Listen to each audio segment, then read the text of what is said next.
Saudaraku, setelah Tiongkok, Gubernur Aceh Muzakir Manaf memaparkan peluang investasi strategis di Aceh di hadapan para investor asal Timur Tengah.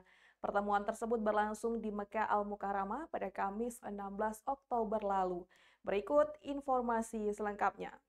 Saudaraku, Gubernur Aceh Muzakir Manaf memaparkan berbagai peluang investasi strategis di Aceh di hadapan para investor asal Timur Tengah dalam sebuah pertemuan yang digelar di kota Mekah Al-Mukarramah pada Kamis 16 Oktober.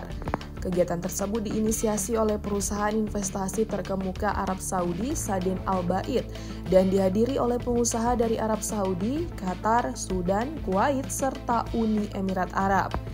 Usai menunaikan ibadah umroh, Muzakir Manaf yang akrab disapa Mu'alim, didampingi staf khusus bidang hubungan luar negeri Muhammad Fauzan Kamil dan Tengku Irsyadi, memenuhi undangan para investor yang tengah berkumpul di kota suci tersebut.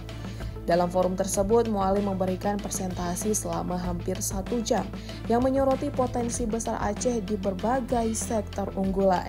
Ia menjelaskan bahwa Aceh memiliki kekayaan sumber daya alam yang sangat melimpah, mulai dari pertambangan, minyak bumi, batu bara, emas, hingga biji besi. Selain itu, sektor pertanian dan perkebunan juga menjadi andalan dengan komoditas unggulan seperti cengkeh, pala, dan kayu manis yang sangat diminati oleh pasar Timur Tengah. Mu'alim mengajak para investor untuk menjalin kerjasama dalam pengembangan industri pengolahan di Aceh, termasuk pembangunan pabrik minyak kelapa sawit, pengolahan ikan, serbuk kayu atau wood pellet, serta industri biomasa.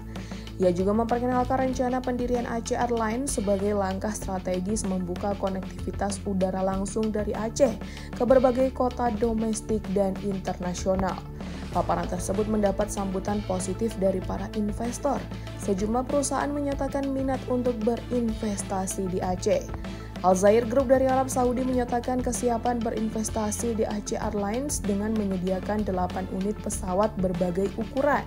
Sadin Al-Baid Group menegaskan rencana investasi di sektor energi biomasa, sementara Al-Barak Company dari Kuwait berminat membangun pabrik pengolahan minyak kelapa sawit dan pabrik ikan kaleng di Aceh. Para investor juga berencana melakukan kunjungan ke Aceh dalam waktu dekat untuk menindaklanjuti kerjasama tersebut. Selain sektor ekonomi, pertemuan itu juga membahas peluang kerjasama di berbagai bidang pendidikan.